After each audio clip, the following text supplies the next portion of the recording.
Hello guys, welcome to my new vlog. तर आम्ही जात आहे राजूरला गणपतीच्या दर्शनासाठी. तर आम्ही आलो आहे आता बस स्टॉपवर.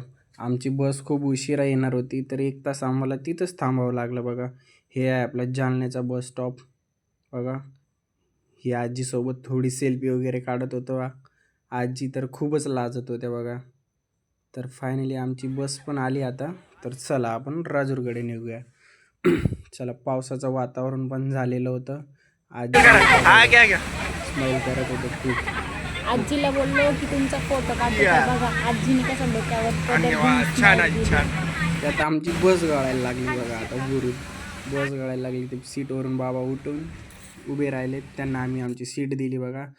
तर आता बघा बाहेरचं व्ह्यूज. तर फायनली आम्ही पोचलो आहे आता राजूरमध्ये. हे बघा, आता मंदिराकडे आम्ही जात आहे. तर हे बघा मंदिराच्या बाहेरचा व्ह्यूज. इथं सगळे पूजा भांडार वगैरे प्रसादाचे मंदिर आहे. तर आम्ही भैयासोबत गप्पा मारत मारत चाललो होतो वरती. तर आम्हाला ह्या मंदिराबद्दल तिथल्या लोकांपासून काहीतरी नवीन माहिती भेटली, ती आम्ही तुम्हाला सांगतो. राजूरचं श्री गणेश मंदिर आहे ना, जालना जिल्ह्यातील एक महत्त्वाचं धार्मिक स्थळ आहे. हे मंदिर महाराष्ट्रातील 21 गणेश स्थानांपैकी एक मानले जाते आणि ते 2.5 शक्तिपीठांपैकी एक म्हणून प्रसिद्ध आहे. पेशवे आणि अलाउद्दीन खिलजी यांच्याशी मंदिरातील ऐतिहासिक संबंध आहे. हा जो घंटा आहे ना, हा पेशवेकालीन घंटा आहे. बाजीराव पेशवे यांनी मंदिरास अर्पण केला आहे. तर पूर्ण मंदिर वगैरे आम्ही बघितलं आहे. मंदिर खूप मस्त सजवलेलं होतं बघा. आणि फायनली आमचं दर्शन पण झालं आहे.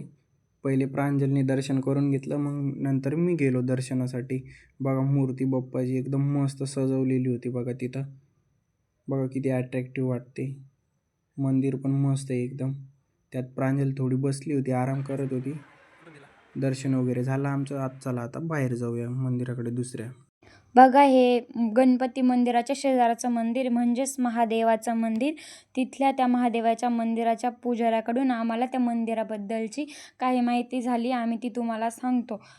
ते मंदिर ना द्वापार युगातील मंदिर आहे. म्हणजे श्रीकृष्णाने त्यांच्या हातून ते मंदिर बांधलेले आहे, असं आम्हाला त्या पुजाऱ्याकडून माहिती झालं.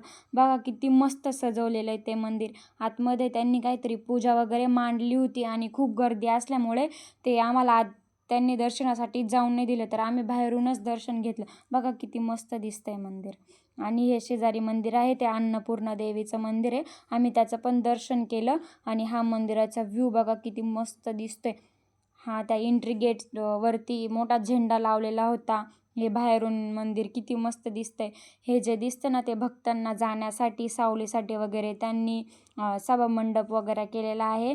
आणि हा येण्याचा रस्ता इकडून उतरण्यासाठीचा, म्हणजे येणाऱ्या जाणाऱ्यांची गर्दी नाही होणार म्हणून वेगळ्या साईडने रस्ता आहे.